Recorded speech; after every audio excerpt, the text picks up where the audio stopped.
des années qu'on attend cette LGV Bordeaux-Toulouse et Bordeaux-Dax-Hendaye. Et ça fait des années qu'on n'a toujours pas de financement. Aujourd'hui, l'État nous dit oui, le TGV arrivera en gare de Toulouse en 2024.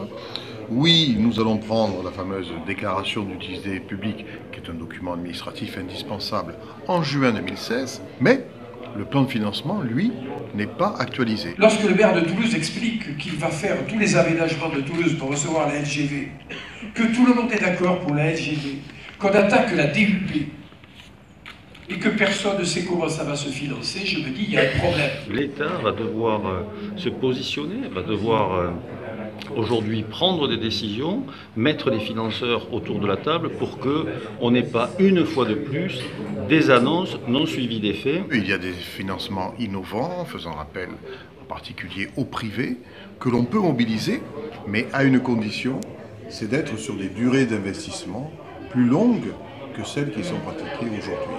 Faire un mariage public-privé, plus du privé que du public, pour mettre au point un montage financier nouveau, aller voir le ministre Lévy en juin pour présenter un modèle financier que les collectivités accepteraient avec les opérateurs privés qui sont là aussi aujourd'hui avec l'Europe.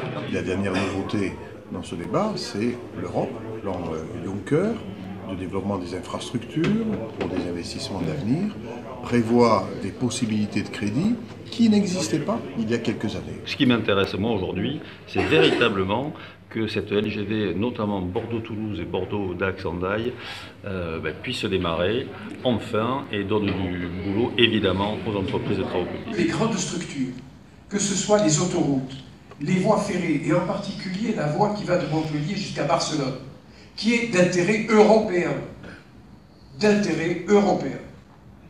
Eh bien, ces voies-là, quelque part, elles doivent avoir dans la gouvernance de leur construction une voix forte de l'État.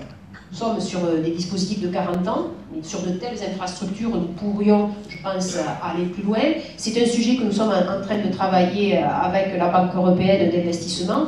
Donc je vais dans quelques semaines à Bruxelles pour justement travailler avec eux sur les financements des LGV et également avoir une réflexion sur des emprunts qui sont à long terme. Nous espérons surtout que des entreprises, peut-être parisiennes, la grande banlieue parisienne, s'installeront à Bordeaux de par l'intérêt de cette ligne à grande vitesse. Et puis nous pensons que des startups seront très intéressées de s'installer à Bordeaux grâce à la dynamique économique, grâce au cadre de vie.